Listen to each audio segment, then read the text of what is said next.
When you desire something and you practice thinking about what it is and why you want it, and you train yourself into the vibrational alignment of it, which is what we call pure expectation.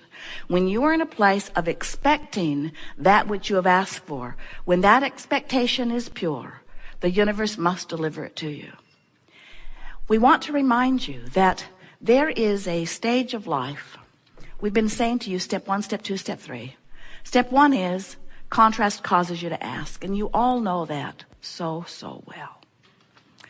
The asking part emanates from you easily. Step 2 is source answers it, but we want to say that to you in a new way for you to hear. Source not only hears your request and answers it, but the non-physical part of you becomes the vibrational equivalent of what you've asked for. So every time you amend it, that asking is answered in greater depth, which means there is a vibrational environment that is becoming, that is the perfect reflection of all that you have become as a result of who you lived before you got here and everything that you've asked for along the way. For example, if you don't have enough money, you ask for more. And every time you ask, a vibrational escrow, we've begun to call this a vibrational reality, is amassing for you. And sometimes when we talk about this vibrational reality, our physical friends who are so rooted in reality, knock on wood, stuff, blood, flesh, bone reality, that you don't really want to hear about this vibrational forming. But we want you to know that everything that you see, this earth that spins in its orbit in perfect proximity, everything that you see was a vibrational reality first. And if it were not for the vibrational reality, what you know as the reality that you are now all agreeing upon could not be either. So don't take lightly this vibrational reality, because it is the formation of who you will become as soon as you learn to allow it, you see. Circumstances and events are being arranged. So this is the way we want you to see this. This is the best description that we can give you, and it is vibrationally accurate in every way. There is no distortion in this story that we are giving you. If you can wrap your thoughts around this, you will come a long way into understanding the creative genius that you are. So, life causes you to ask for something that you don't have. That's why you're asking. In fact, this experience is so annoying to you that you are asking loudly while gritting your teeth. I want it, I want it, I want it. In fact, it's come up often enough that you've asked a lot for this. In that asking, the non-physical part of you embraces the asking. And because the expectation of Source knows that being or doing or having is just a matter of asking and not offering a vibration that contradicts it. So when you ask, the Source part of you becomes what you have asked for. Then all day, every day, you keep asking, you keep amending. And what we want you to understand is that this Source energy becoming, as a result of what you keep asking for, keeps up moment by moment by moment by moment by moment with what you're asking for. So it is accurate to say your life is causing you to cause a formation of the larger part of you having constant expansion. So think about this expansion. Can you feel it? Can you get the sense of this expansion? Can you feel how you in your life is causing this expansion? And here's the thing that we most want you to hear. That expansion is happening whether you know that it is or not. And when you are keeping up with it, with your own personal expectation, then there's no vibrational variance between who you have become and who you're letting yourself be in this moment. And when there's no vibrational variance, you are offering one signal, and when you're offering one signal, you feel good. You feel clear-minded, you feel worthy, you feel frisky, you feel enlightened, you feel enlivened, you feel exhilaration, you feel passion, you feel an eagerness, you feel a clarity and a certainty. You are in your power, you are love, you have confidence, you are charismatic, you have attraction power. In other words, you are in the zone, you are who you are. That's what tuned in, tapped in, turned on is. You are you, you are you, you are you. You are up to speed with you. You ask and you kept up. You ask and you kept up. That is life at its fullest and its best. But what about when you ask and the larger part of you becomes, but then you don't believe what you've asked for. You keep pointing out that you don't have it. Where is it? I ask, where is it? Abraham must be nuts. Where's my stuff? I've been asking, where's my stuff?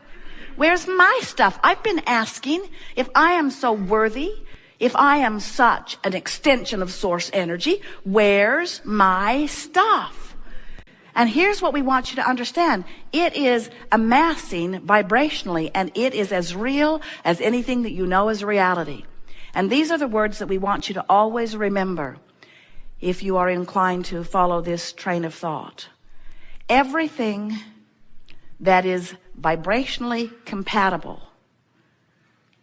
is being called by law of attraction into beingness in this vibrational reality.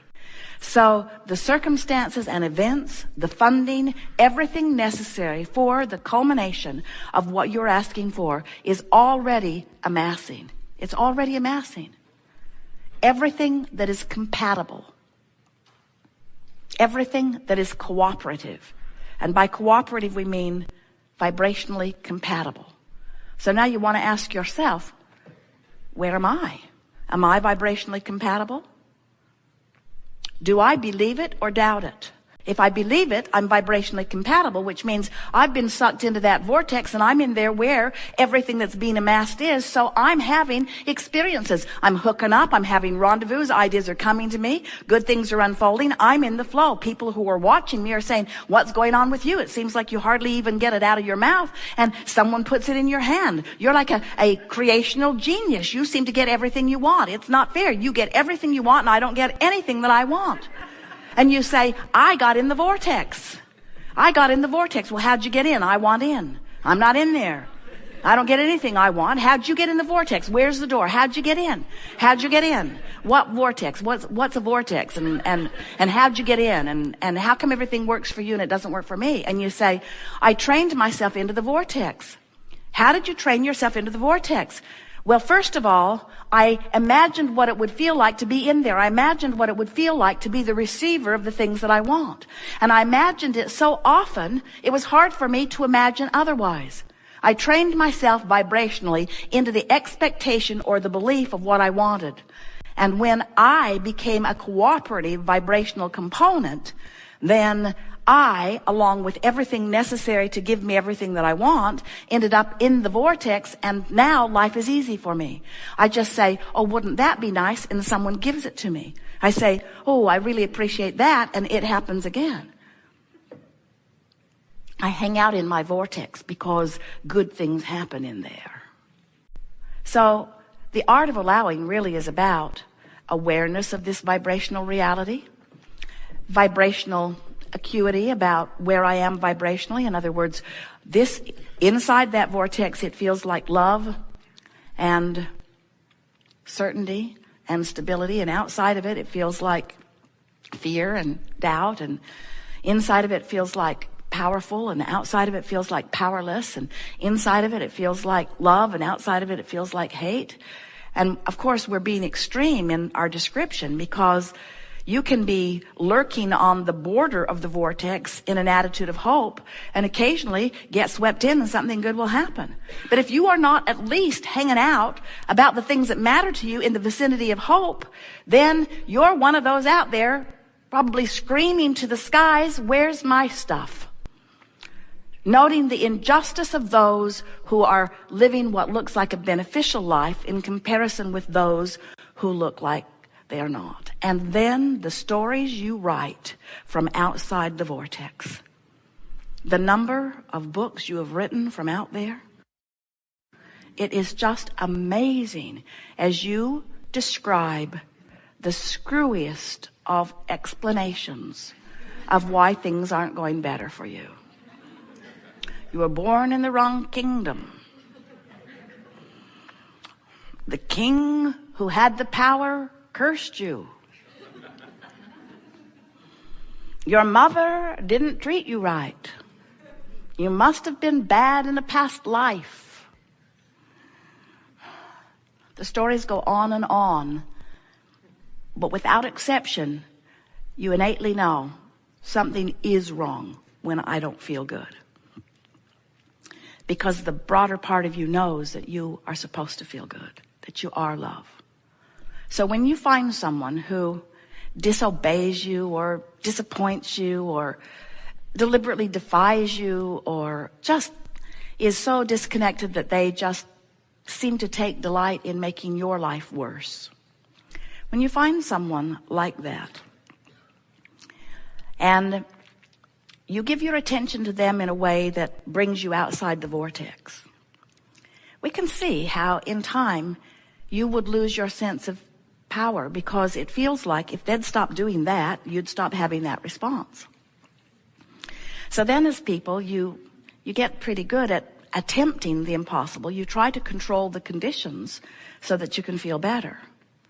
And we want you to leave this gathering with this new freedom flowing through you, with a new lilt in your step and lightness in your heart and smile on your face and twinkle in your eyes. We want you to return to the knowledge that not one other person on the planet or not one other circumstance on the planet has to change at all in order for you to get in the vortex.